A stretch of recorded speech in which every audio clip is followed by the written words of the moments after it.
Assalamualaikum warahmatullahi wabarakatuh. Saudaraku yang dirahmati Allah, berbicara tentang malaikat Allah, mungkin tidak banyak dari kita yang mengetahui perihal tugas dan juga apa yang dikerjakannya. Selama ini kita hanya mengetahui tugas-tugas dari malaikat yang pernah kita dapatkan di waktu sekolah. Misalnya adalah tugas dari malaikat Jibril, yakni sebagai penyampai wahyu. Tugas malaikat Mikail adalah sebagai pemberi rezeki kepada seluruh makhluk hidup di bumi, dan lain seterusnya. Selain daripada itu, ternyata ada tugas lain dari malaikat Allah yang mungkin tidak pernah kita sadari, yakni mendoakan manusia yang mengerjakan kebaikan. Lalu apa keuntungannya jika kita didoakan oleh para malaikat? Ketahuilah wahai saudaraku, doa yang kita panjatkan akan jauh lebih cepat dikabulkan oleh Allah Subhanahu wa Ta'ala. Karena kita semua tahu, malaikat adalah makhluk Allah yang tak pernah ingkar dan yang paling dekat kepada Allah. Siapa golongan manusia yang sangat beruntung tersebut? Yang pertama adalah orang yang tidur dalam keadaan bersuci. Salah satu manusia yang beruntung didoakan para malaikat yakni orang yang bersuci terlebih dulu sebelum tidur. Kebiasaan ini memang terlihat mudah, akan tetapi cukup sulit untuk dikerjakan. Bagi orang yang kuat iman dan takut kepada Allah, tentu sebisa mungkin akan menyempatkan waktu untuk bersuci terlebih dulu sebelum tidur. Diriwayatkan dari Imam Ibnu Hibban, ia berkata, barang siapa yang tidur dalam keadaan suci, maka malaikat akan bersamanya di dalam pakaiannya. Dia tidak akan bangun hingga malaikat berdoa, ya Allah, ampunilah hamba-Mu si fulan karena tertidur dalam keadaan suci. Hadis riwayat Ibnu Hibban. Oleh sebab itu, biasakan dan sempatkan apabila hendak tidur, bersucilah terlebih dulu. Lalu yang kedua adalah orang yang sedang duduk menunggu waktu sholat. Dari Abu Hurairah, Rasulullah SAW pernah bersabda, tidaklah salah seorang di antara kalian yang duduk menunggu sholat selama ia berada dalam keadaan suci, kecuali para malaikat akan mendoakannya, ya Allah, ampunilah ia, ya Allah, sayangilah ia. Hadis riwayat Muslim. Lalu yang ketiga adalah orang yang berada di saf depan dalam sholat berjamaah. Dalam hal ini Rasulullah SAW pun pernah bersabda, sesungguhnya Allah dan para malaikatnya bersolawat kepada orang-orang yang berada pada saf-saf terdepan. Hadis riwayat Abu Dawud. Lalu orang yang beruntung yang keempat adalah orang yang menyambung saf pada sholat berjamaah. Orang-orang yang tidak membiarkan barisan atau saf sholat kosong juga termasuk salah satu orang beruntung yang selalu didoakan oleh para malaikat. Sebagaimana disebutkan dalam hadis dari Aisyah radhiyallahu anha, Rasulullah SAW pernah bersabda, sesungguhnya Allah dan para malaikatnya bersolawat kepada orang yang menyambungkan saf, dan siapa yang mengisi celah, niscaya Allah akan mengangkat derajat orang tersebut karenanya. Hadis riwayat Ibnu Majah.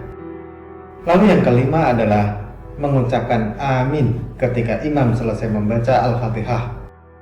Hal ini pernah dikatakan oleh Abu Hurairah radhiyallahu an bahwa Rasulullah SAW pernah bersabda, jika seorang imam membaca ghairil maghdubi alaihim waladdallin, maka ucapkanlah oleh kalian amin. Karena barang siapa ucapannya itu bertepatan dengan ucapan malaikat, maka ia akan diampuni dosanya yang masa lalu.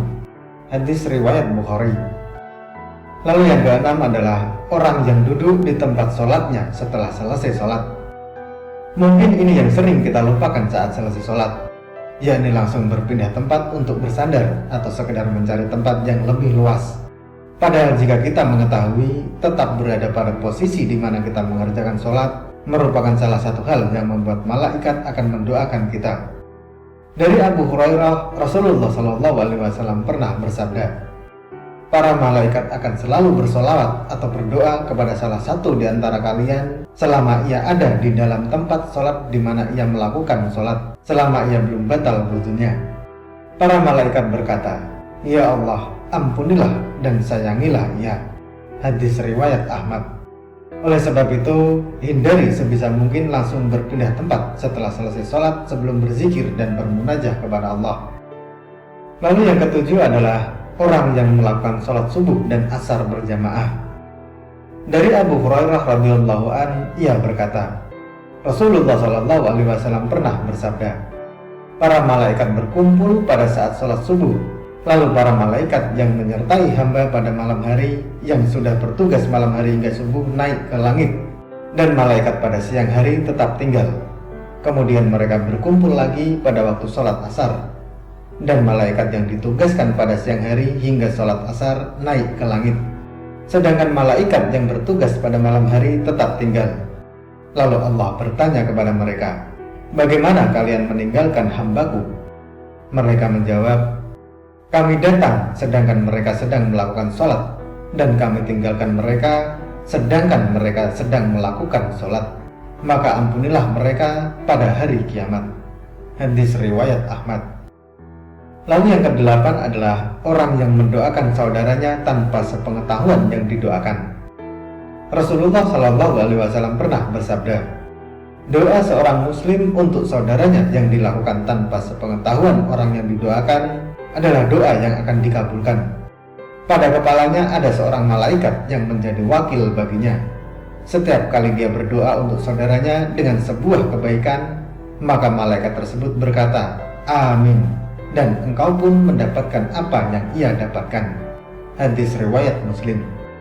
Oleh sebab itu, doakanlah kebaikan kepada saudara-saudara kita yang mungkin sedang tertimpa musibah atau bahkan yang menyakiti hati kita.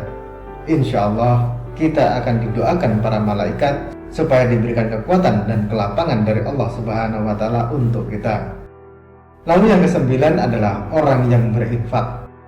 Dari Abu Hurairah, ia berkata bahwa Rasulullah Shallallahu Alaihi Wasallam pernah bersabda, tidak satu hari pun di mana pagi harinya seorang hamba ada padanya kecuali dua malaikat turun kepadanya. Salah satu di antara keduanya berkata, ya Allah, berikanlah ganti bagi orang yang berinfak. Dan lainnya berkata, ya Allah, hancurkanlah harta orang yang pelit. Hadis riwayat Bukhari dan Muslim. Lalu yang ke-10 adalah orang yang makan sahur. Dari Abdullah bin Umar, ia berkata bahwa Rasulullah Shallallahu Alaihi Wasallam pernah bersabda, sesungguhnya Allah dan para malaikatnya bersolawat atau berdoa kepada orang-orang yang sedang makan sahur. Hadis riwayat Ibnu Hibban dan At-Tabrani. Lalu yang ke-11 adalah orang yang menjenguk orang sakit. Dari Ali bin Abi Thalib, ia berkata bahwa Rasulullah Shallallahu Alaihi Wasallam pernah bersabda, tidaklah seorang mukmin menjenguk saudaranya kecuali Allah akan mengutus 70.000 malaikat untuknya yang akan bersolawat kepadanya di waktu siang kapan saja hingga sore dan di waktu malam kapan saja hingga subuh. Hadis riwayat Ahmad. Lalu yang terakhir adalah orang yang mengajarkan kebaikan kepada orang lain.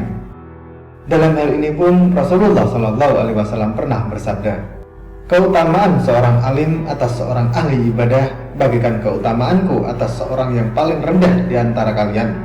Sesungguhnya penghuni langit dan bumi, bahkan semut yang di dalam lubangnya dan bahkan ikan, semuanya bersolawat kepada orang yang mengajarkan kebaikan kepada orang lain.